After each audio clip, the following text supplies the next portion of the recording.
नमस्कार। 4 बज चुके हैं। आप निश्चित रूप से सब पधार गए हैं या पधारने वाले हैं, आने वाले हैं। समय का आपको सबको ध्यान में रहता है। पुनः सबको नमस्कार। कल हम लोगों ने हाइपर पिट्यूटरिज्म के बारे में चर्चा की थी और इसके कारण क्या क्या तकलीफ़ें हो सकती हैं, कितने प्रकार के हो सकते हैं, इसके बारे में कल चर्चा की थी। आज कास कफिंग इस पर चर्चा करेंगे। आज कोरोना के ज़माने में कास जो है, खांसी चर्चा का विषय है। जरा भी किसी को खांसी आने लगती है तत्काल वो प्रतिबंधक कार्रवाई करने लगते हैं, चिंता करने लगते हैं। तो मैंने सोचा कास पर एक बार पुनः कुछ बातें हम स्पष्ट करेंगे। तब तक के लिए कुछ क्वेश्चन है। Doctor Neeraj Verma 35 years old female patient है। उनकी सर्वाइकल स्पॉन्डिलाइटिस है। क्या ट्रीटमेंट करना चाहिए? सर्वाइकल स्पॉन्डिलाइटिस में सबसे पहले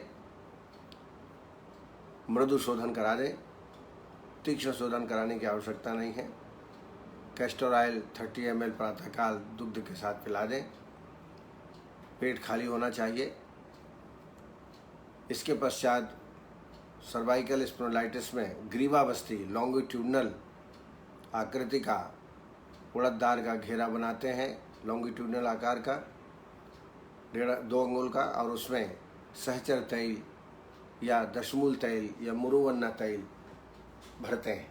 इसको हम बोलते हैं ग्रीवावस्थी। इसका धारण काल लगभग 45 मिनट होना चाहिए और ग्रीवावस्थी के पश्चात पत्रपिंड श्वेत। पत्रपिंड श्वेत में एरंडपत्र, निर्गुंडी और अर्क, अड़ूसा, इन सबको मिला के कट कर लें, बारीक कूट लें और इसको छौंक लगा करके बढ़िया जैसे सब्जी पालक की बनाते हैं वैसा पाक करें। लुगदी जब बनने लगे तो इसकी 2 पोटली बना करके और इसके माध्यम से सेक करें। गरम मोटे तवे में तेल डाल दें, थोड़ा करीब 50 ml, और उसमें डुबो करके अभ्यंग सहित सिकाई करना है। ये पत्रपिंड श्वेत है, बड़ा लाभकारी चिकित्सा है ये। ऐसे पेशेंट में एरंडमूल आदि वस्ती अथवा दशमूल आदि वस्ती का उपयोग कराएं। लगभग 16 वस्ती देवें। इससे सर्वाइकल स्पॉन्डिलाइटिस में बहुत अत्यधिक पेशेंट में आराम मिलेगा। साथ में कंधे की एक्सरसाइज, शोल्डर जॉइंट की एक्सरसाइज, ग्रीवा की एक्सरसाइज हल्के हल्के करते रहना चाहिए। औषधियों में आम वातारी रस 250 मिलीग्राम, एकांग वीर रस 125 मिलीग्राम, बृहदवाद चिंतामणि 60 मिलीग्राम। ये 1 पुड़िया सुबह और शाम को शहद के साथ देवें। महारासनादिक्वाथ 20 ml, 10 ml कैस्टर ऑयल इसमें मिला दें और भोजन के 1 घंटे बाद दोनों टाइम इसका सेवन काढ़े का करावें। महायोगराज गुगुलू और सिंहनाथ गुगुलू 2-2 गोली दिन में 2 बार पानी के साथ से देवें। इतना ट्रीटमेंट आप लगातार 2-3 महीना करेंगे, पेशेंट बिल्कुल ठीक हो जाएगा। डॉक्टर नेहा साहू, उनका पेशेंट एक है ग्रेट टो में नेल में यानी अंगूठे में फंगल इन्फेक्शन हो गया है 3-4 साल से।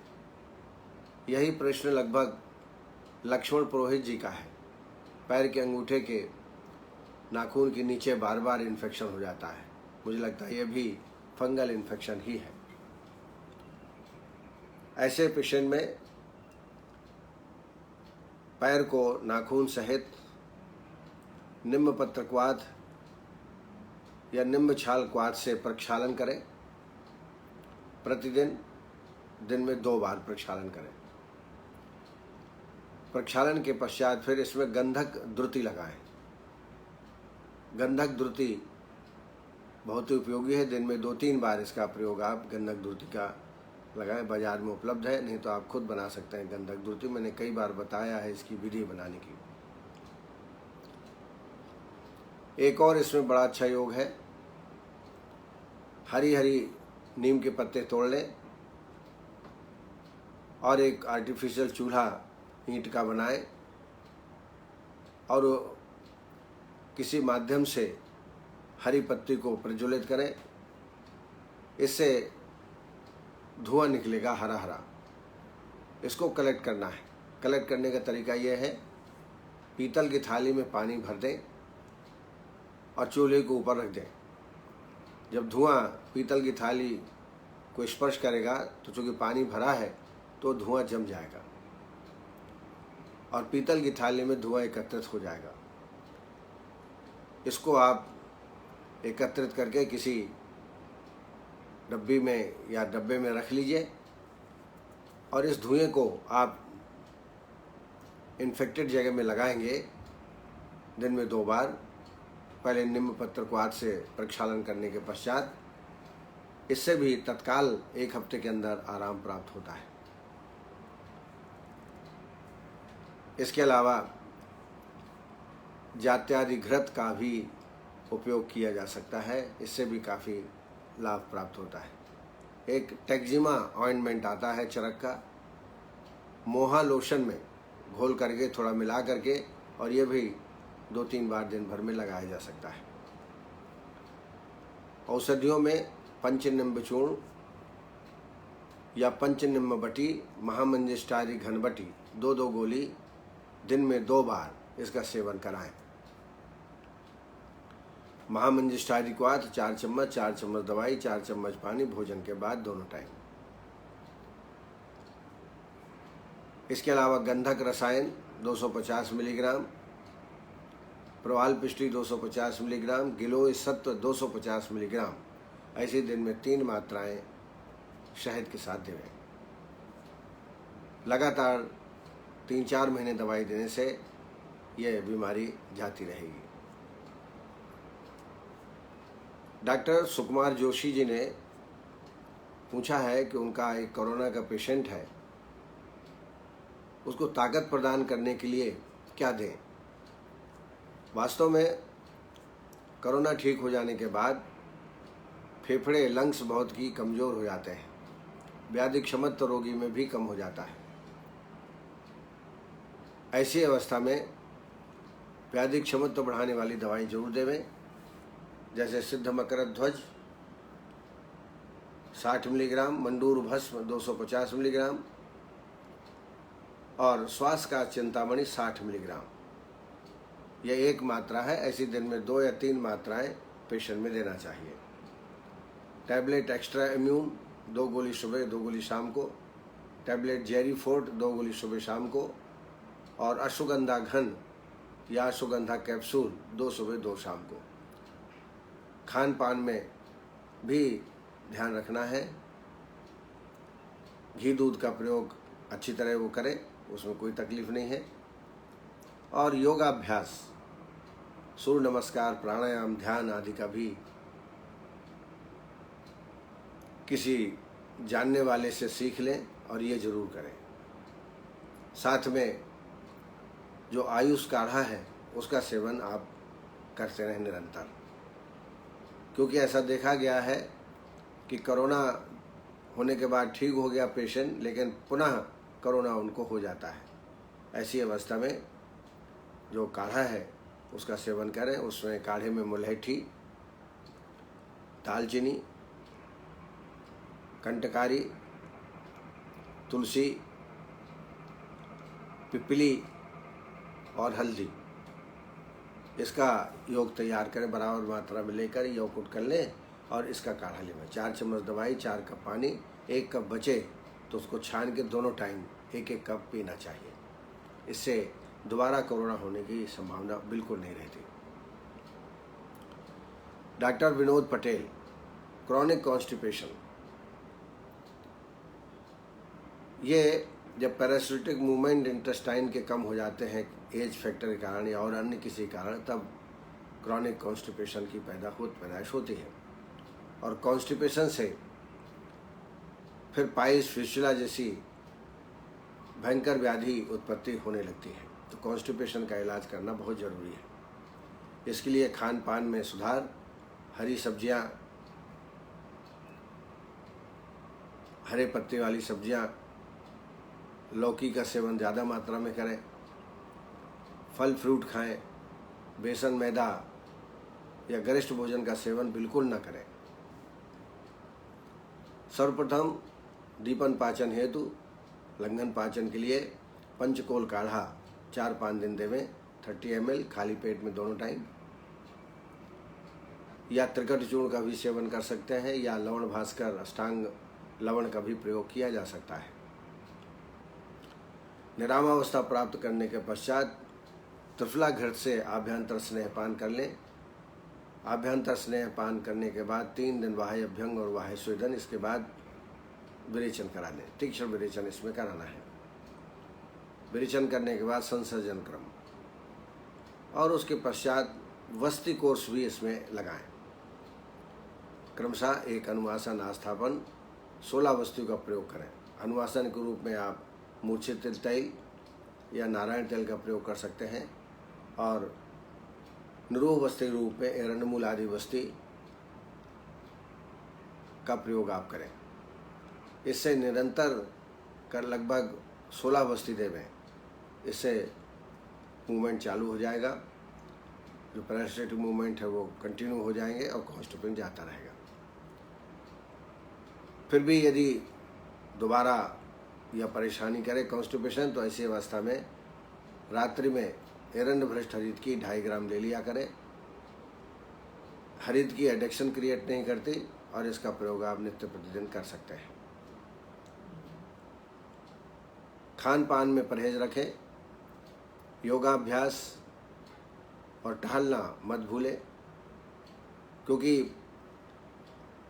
पेट के जो मसल्स हैं उनका एक्टिव होना बहुत ज़रूरी है। यदि आप बैठे रहेंगे, लेटे रहेंगे, तो गति नहीं होगी और ये परिणाम आपको भुगतना पड़ सकता है। इसलिए सूर्य नमस्कार, योगाभ्यास, प्राणायाम और पैदल घूमना ये बहुत ज़रूरी है। ख़ास तौर से जो सीनियर सिटीजन्स हैं उनमें कॉन्स्टिपेशन की शिकायत आम होती है, तो उनके लिए बहुत आवश्यक है ये एक्सरसाइज, घूमना आदि का प्रयोग करना प्रतिदिन। डॉक्टर दीप्ति पाथरकर, उन्होंने पूछा है कि एक दिन शिरोधारा कराते हैं, बाकी 5 दिन नस्य कर्म कराते हैं, तो ये ठीक रहेगा? तो पेशेंट के ऊपर है। पेशेंट की काउंसलिंग आप इस प्रकार करिए कि लगातार शिरोधारा कम से कम 11 दिन करें, तो उसमें लाभ की गुंजाइश है। 11 दिन शिरोधारा करने के पश्चात फिर 11 दिन नस्य कर्म करें। ऐसा 2-3 कोर्स करेंगे तो अपेक्षित लाभ प्राप्त होगा। अब पेशेंट यदि तैयार नहीं है, तब जो आपने सजेशन दिया है कि 1 दिन शिरोधारा और 5 दिन नस्य कर्म करें, तो ठीक है, करिए। लाभ कितना मिलता है उसको ऑब्जर्व करिए, और पेशेंट को समझाइए कि ठीक है ये हम कर रहे हैं, लेकिन उतना लाभ जितना मिलना चाहिए वो नहीं मिलेगा। तो लगातार शिरोधारा 11 डेज और फिर बाद में नस्य कर्म 11 डे टू 21 डेज तक नस्य कर्म आप कर सकते हैं। It depends on the disease और रोगी बलवान होना चाहिए, रोगी समझदार होना चाहिए, और पंचकर्म के प्रति उसका विश्वास होना चाहिए। ये बहुत ज़रूरी है। पेशेंट में जब ही लाभ प्राप्त हो सकता है। डॉक्टर नेहा साहू, उन्होंने डायलेट मिनार्क के बारे में पूछा है। ये डायलेट मिनार्क बहुत ही कम प्राप्त होता है, लेकिन कभी कभी मिलता भी है, तो इसका ट्रीटमेंट भी हम कर सकते हैं। इसको डायलेट प्यूबरिटी भी कह सकते हैं। डायलेट प्यूबरिटी, जब ब्रेस्ट का डेवलपमेंट 13 वर्ष की लड़कियों में नहीं होता तथा पीरियड्स भी 16 वर्ष तक की गर्ल्स को नहीं आते हैं, ऐसे केसेस डायलेट मेनार्क के अंतर्गत आते हैं। ये लक्षण 8 वर्ष आयु से 14 वर्ष तक की बच्चियों में प्राप्त हो सकता है। इसी प्रकार बच्चों में, लड़कों में 14 वर्ष तक पेनिस का, टेस्टिकल्स का डेवलपमेंट ना हो तो इसको भी डायलेट मेनार्क या डायलेट प्यूबर्टी कहा जाता है। तो ये निश्चित है हार्मोनल इम्बैलेंस की व्याधि है। ऐसी अवस्था में पेशेंट को एक तो शिरोधारा कराएं और विरेचन कर्म करा दें। विरेचन कर्म, आभ्यंतर स्नेहपान पंचकृत घर से, उसके बाद विरेचन और लेखन वस्ती का प्रयोग करें। लेखन वस्ती मैंने आपको कई बार बताई है, इसका प्रयोग करें। आरोग्यवर्धनी 2 गोली सुबह शाम को, कुमारी आसो और 10 मूल अरिष्ट। कुमारी आसो 4 चम्मच, 10 मूल अरिष्ट 4 चम्मच, उतना ही पानी मिला के भोजन के बाद देवें। लगातार इसके प्रयोग करने से निश्चित रूप से हार्मोनल बैलेंस ठीक हो जाएगा। इसका प्रयोग आपको करना चाहिए। इसके अलावा शिलज इत्यादि लौह, शोथारी लौह और पुराल पिष्टी 250-50 मिलीग्राम लेकर के 1 पुड़िया सुबह शाम शहद के साथ आप सेवन करा सकते हैं। Doctor Chaitali Signe, lumbar hernia. Lumbar hernia वास्तव में बहुत ही अनकॉमन है, बहुत ही कम मात्रा में मिलता है। Lumbar hernia is the protrusion of the intraperitoneal or extraperitoneal contents through a defect of the posterolateral abdominal wall. posterolateral abdominal wall जो लंबर रीजन में है, जब वो वीक हो जाती है तो पेट के अंदर इंट्रापेरिटोनियल और एक्स्ट्रापेरिटोनियल के जो अंग हैं वो उसमें प्रोट्रूजन होने लगता है। जैसे अम्बलाइकस में जब इंटेस्टाइन ऊपर आने लगती है तो एक प्रोट्रूजन पैदा होता है, वैसा ही पोस्टीरियर लेटरल एब्डोमिनल वाल में भी हो सकता है। But it is very common. जैसा मैंने बताया, लंबर हर्निया जिसको एब्डोमिनल वाल हर्निया भी कहते हैं, ये बहुत कम मात्रा में मिलता है। लेकिन अगर प्राप्त हो तो इसमें विरेचन कर्म करा दें और ऐसे आहार विहार का सेवन कराएं जो कॉन्स्टिपेशन ना करें, या प्रतिदिन एरंड भ्रष्ट की या कैस्टर ऑयल 20 ml प्रातःकाल खाली पेट में सेवन कराते रहें, जिससे मल का कलेक्शन न हो और पेशेंट को ताकत न लगानी पड़े। यदि कास का व्यक्ति है, खांसी आती है तो उसकी भी चिकित्सा आप करें, क्योंकि खांसी में भी प्रोट्रूजन हो सकता है। तो इन बातों का ध्यान रखें। इसके अलावा वृद्धिनाशक बटी 2 गोली सुबह शाम को पानी के साथ, अभयारिष्ट और पिपल्यासो। अभयारिष्ट 2 चम्मच, पिपल्यासो 2 चम्मच, 4 चम्मच पानी भोजन के बाद दोनों टाइम इसका सेवन कराएं, तो इससे पेशेंट रोगी को आराम प्राप्त होगा। डॉक्टर भानु प्रताप सिंह, डॉक्टर भानु प्रताप सिंह, उनका पेशेंट है, 30 इयर्स, मेल है। हाथ की उंगलियों में, नाखूनों में फंगल इन्फेक्शन है। तभी मैंने बताया लक्ष्मण पुरोहित और सुकुमार, लक्ष्मण पुरोहित और नेहा साहू के प्रश्न के संदर्भ में मैंने उत्तर दिया था, वो आपके लिए भी लागू होता है, वो प्रयोग करें आप। नरेश जी, शीत पित्त की सलाह मांगी थी और जैसा आपने बताया मैंने बच्चों को दिया और उससे बहुत ही अच्छा लाभ प्राप्त हो रहा है।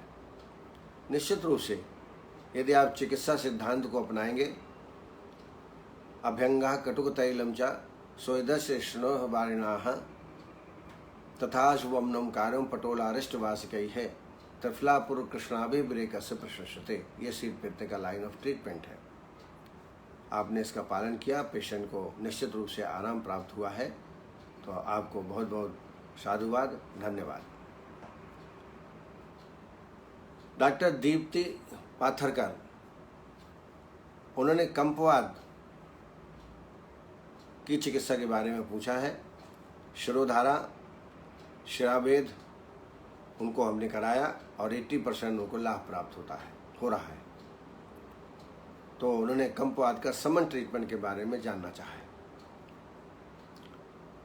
कंपवात जिसमें ट्रेमर्स आते हैं, सेनाइल ट्रेमर्स भी कंपवात के अंतर्गत है, और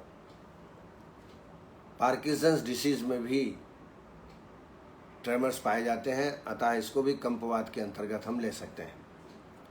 जैसा कि आप जानते हैं, Parkinson's basal ganglion substantia nigra जो एक्स्ट्रा पिरामिडल के सेल्स हैं उसकी व्याधि है, अनकंट्रोलेबल व्याधि है, असाध्य है। आधुनिक चिकित्सा में इसका कोई इलाज नहीं है। मेंटेनेंस के लिए इंडोपा सिंडोपा देते हैं, उससे पेशेंट को राहत प्राप्त होती रहती है। आयुर्वेद में इसमें ब्रूहण चिकित्सा अपेक्षित है। शोधन चिकित्सा या जिसमें धातु क्षय हो, भवन विरेचन आदि नहीं देना चाहिए। इसमें सर्वांग अभ्यंग, सर्वांग स्वेद, सर्वांग धारा, षष्टिकशाली स्वेद, तिलमासपिंड स्वेद, शिरोधारा, शिरोपिचु धारण, शिरो अभ्यंग, शिरोवस्ती आदि का प्रयोग इसमें करना चाहिए। संशमन की दृष्टि से योगेंद्र रस 60 मिलीग्राम, वात कुलांतक 60 मिलीग्राम, शिलाजित्यादि लौह 250 मिलीग्राम, मुक्ता प्रवाल पंचामृत 125 मिलीग्राम, यह एक मात्रा है। ऐसे दिन में 2 मात्रा शहद के साथ आप सेवन कराएं लगातार। इसके अलावा इसमें अश्वगंधा चूर्ण 100 ग्राम, केवांच बीज चूर्ण 100 ग्राम, दोनों को मिला लें और 1-1 चम्मच दिन में 2 या 3 बार दुग्ध के साथ या पानी के साथ पेशेंट में सेवन कराएं। इसमें शुद्ध शिलाजीत का भी प्रयोग बहुत अच्छा है। 500 मिलीग्राम शुद्ध शिलाजीत, आधा कप दूध गर्म ले लें, उसमें घोल करके दोनों टाइम पेशेंट को देना चाहिए। इससे रोगी को निश्चित रूप से लाभ होता है। एक और अनुभूति योग है भीमसेनी कपूर।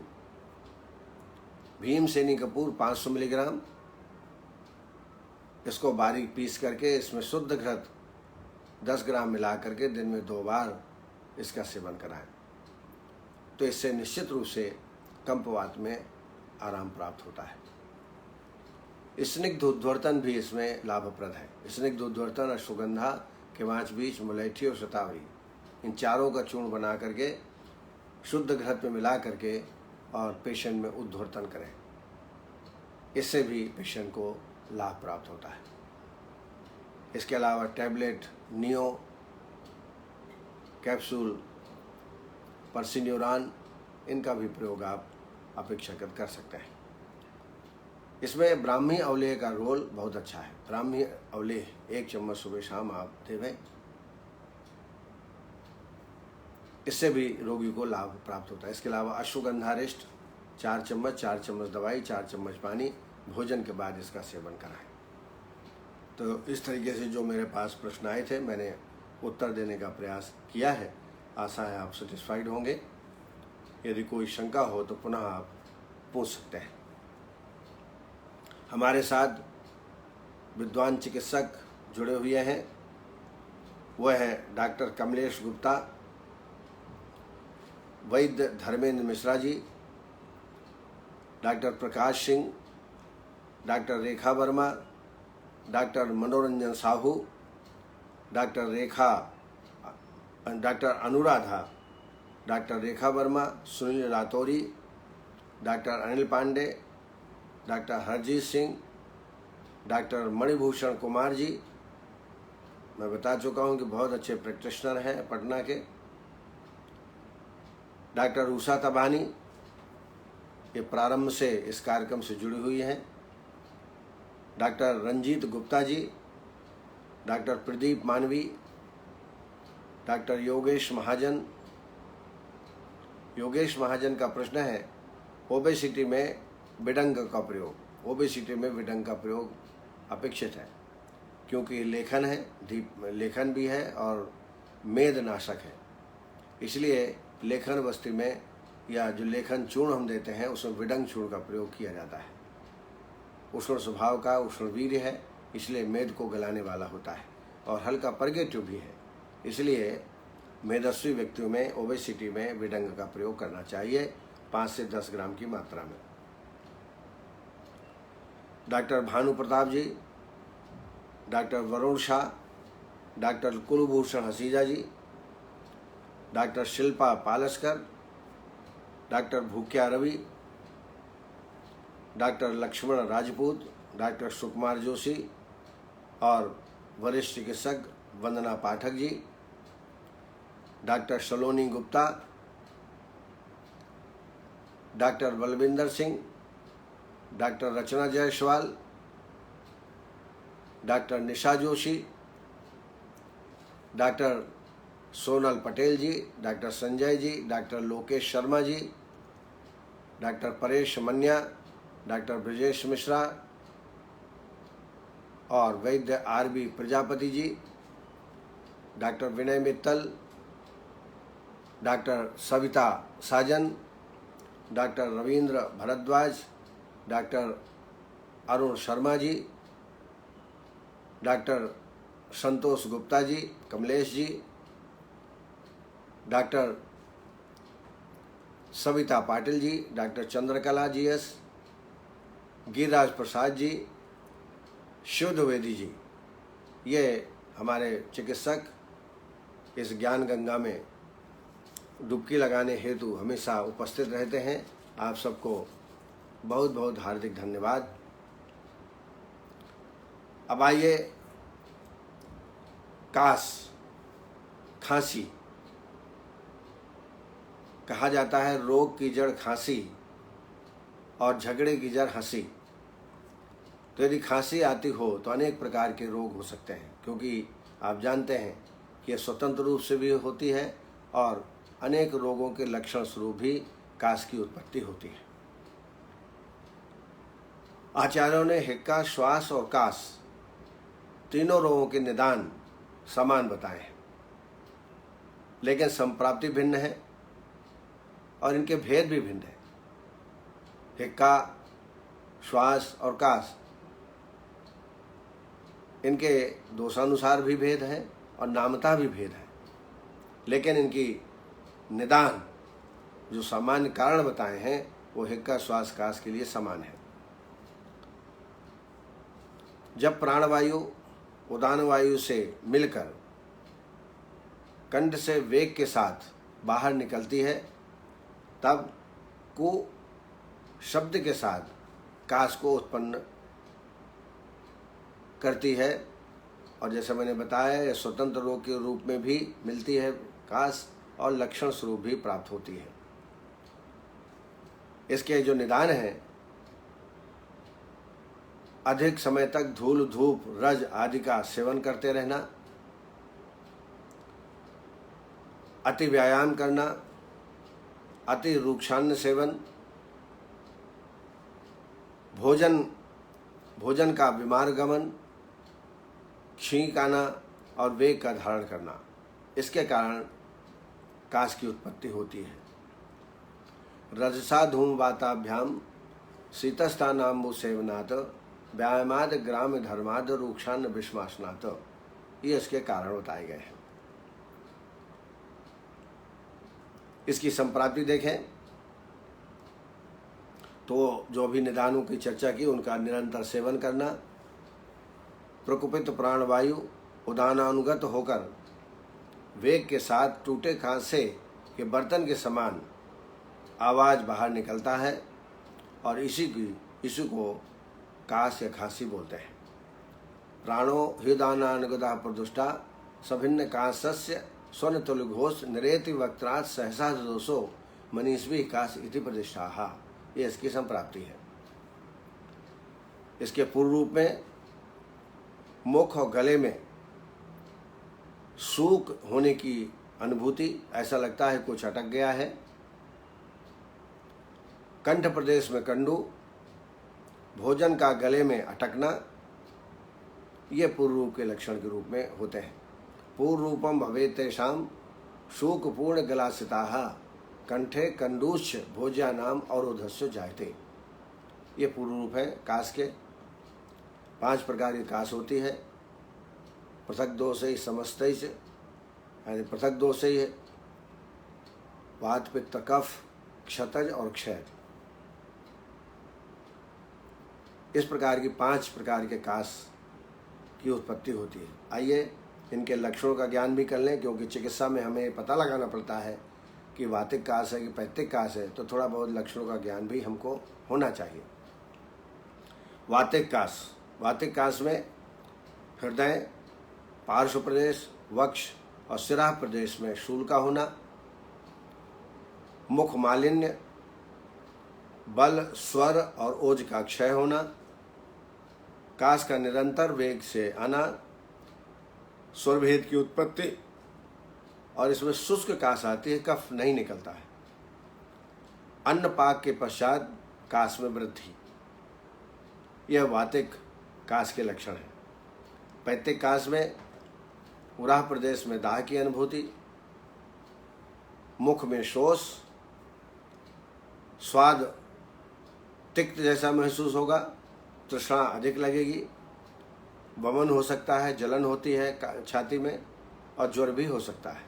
ये पैत्तिक काश के लक्षण है। कफज काश में अरुचि, स्निग्ध गाढ़ा कफ निकलता है, अपच होता है, उत्क्लेश होता है, और इसमें वेदना नहीं होती है। इससे हम समझ सकते हैं कि कफज काश है। अब आइए क्षतज और क्षयज। क्षतज काश अरुचि,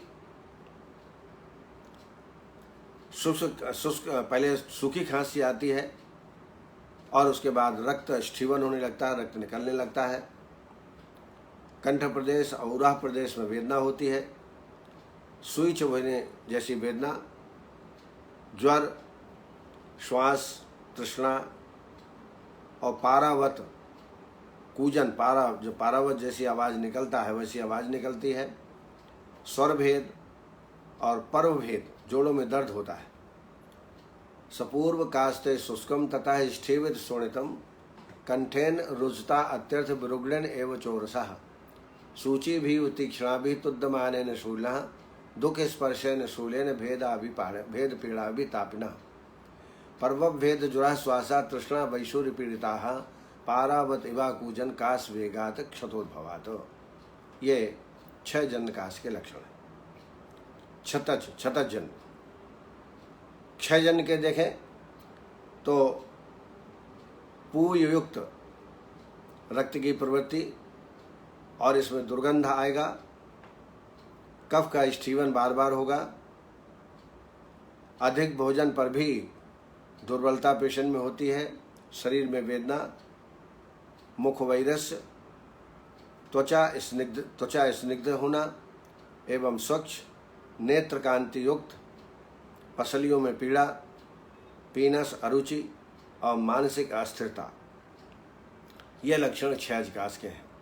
दुर्गंधम हरितम श्यामम स्ठीवेग पूविपम कफम, स्थानाद उदकाशमानस्य हृदय मनते च्युतम, अकस्माद उष्ण शीतार्थो बहुहासी दुर्बलाकृसा, स्निग्धाक्ष मुख वर्णत्वक श्रीमद्दर्शन लोचना, पाणिपाद तलैः श्रक्षिणी सरता सुको घृणी, भिन्न समूहत वर्चस्व सर्वभेदो अनिमित्तता। ये लक्षण क्षतज काश में है। साध्यासाध्या को देखें तो वातज पित्तज कफज काश जो है वो साध्य है, लेकिन क्षतज और क्षयज यदि संपूर्ण लक्षण इसके उत्पन्न होते हैं तो असाध्य है, लेकिन बलवान व्यक्ति में साध्य भी हो सकते हैं। वृद्धावस्था में सभी काश जो है वो असाध्य की श्रेणी में आते हैं। अब आइए चिकित्सा के बारे में थोड़ा चर्चा कर लें। वातिक काश। वातिक काश में स्नेह का प्रयोग, जैसे दशमूल तेल का प्रयोग करना चाहिए अभ्यंतर, वस्ती के रूप में भी दशमूल तेल का प्रयोग 30 ml की मात्रा में आप करें, और पेय, क्षीर आदि जो ब्रह्मण द्रव्य हैं उनका सेवन इसमें करना है। स्वेदन के रूप में नाड़ी स्वेद, विबंध हो तो अनुवासन बस्ती लगाएं। अनुवासन बस्ती दशमूल तेल की 30 ml भोजन के बाद दोनों टाइम। अपान विकृति, अपान विकृति अपान वायु की विकृति हो तो ऐसे में स्नेह पान कराएं। रुक्षस्य अनर्जम कासम आदौ स्नेही हो पाचरेत सर्पभी बस्तिभी पे आयुष क्षीर सारभी। ये लाइन ऑफ ट्रीटमेंट है वातिक कास का। पैत्तिक का यदि पित्त का अनुबंध है, पित्त का अनुबंध है, पैत्त के सकफे कासे बमनम सर्वसाम तथा मदन काश्मर बधुक तथा जलई है। अगर पित्त का अनुबंध है तो विरेचन कराना चाहिए। वातिक कास में जो औषधियाँ हैं उसमें चंद्रामृत रस 125 मिलीग्राम, लक्ष्मी विलास रस 125 मिलीग्राम, श्रृंग भस्म 250 मिलीग्राम, ये ऐसी एक मात्रा है। दिन में 2-3 मात्राओं का सेवन शहद के साथ कराएं। दूसरा योग है चंद्रामृत रस 125 मिलीग्राम, लघु बसंत मालती रस 125 मिलीग्राम और सीतोपलादी चूर्ण 2.5 ग्राम। ये दिन में 3 मात्राएं शहद के साथ इसका सेवन कराएं।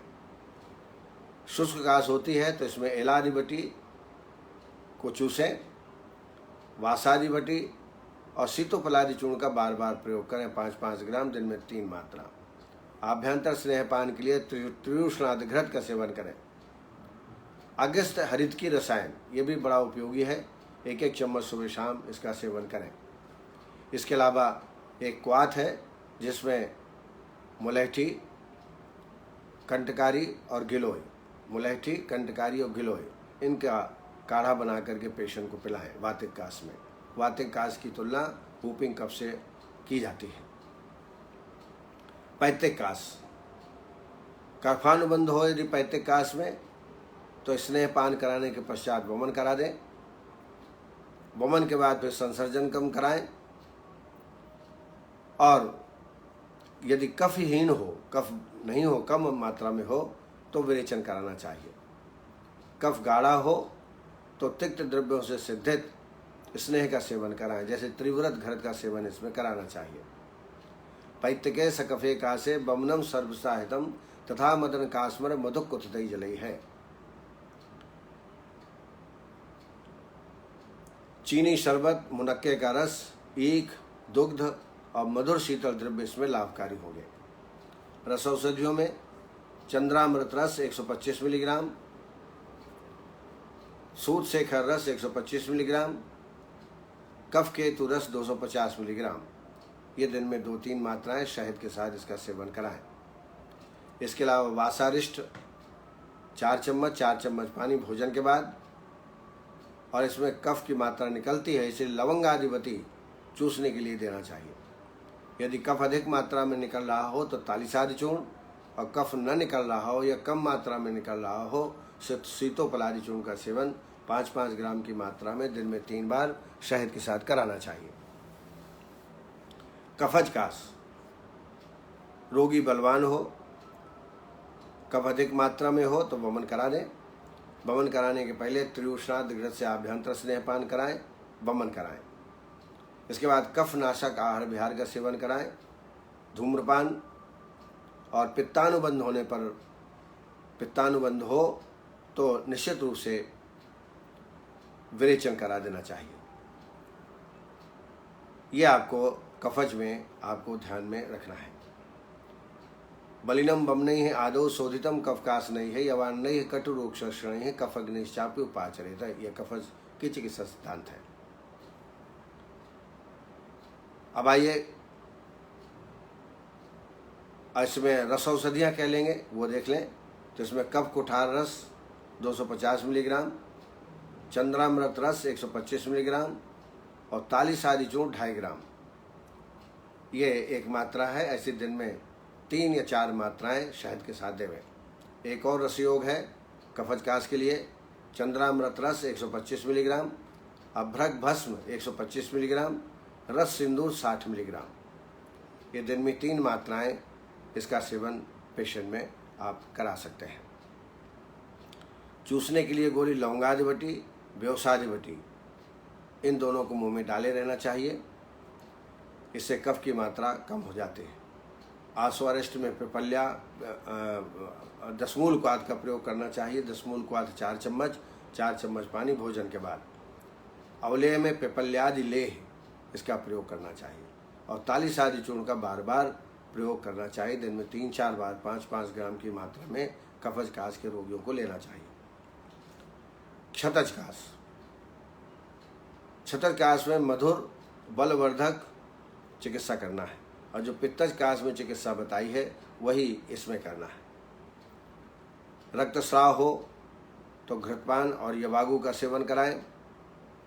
औषधियों में चंद्रामृत रस 125 मिलीग्राम, प्रवाल पिष्टी 250 मिलीग्राम, लाक्षा चूर्ण 2.5 ग्राम और सितोपलाद चूर्ण 2.5 ग्राम।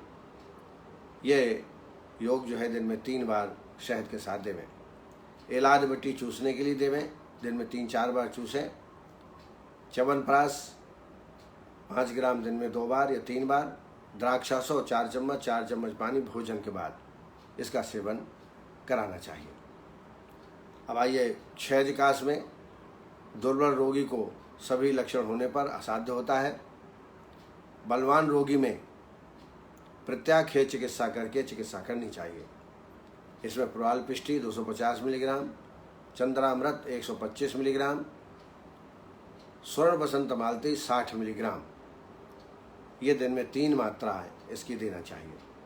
इसके अलावा लक्ष्मी विलास रस 125 मिलीग्राम, चंद्रामृत रस 125 मिलीग्राम, तालिसादी चूर्ण 2.5 ग्राम और सिद्ध मकर ध्वज 60 मिलीग्राम, ये 1 मात्रा है। दिन में 2-3 मात्रा शहद के साथ देना चाहिए।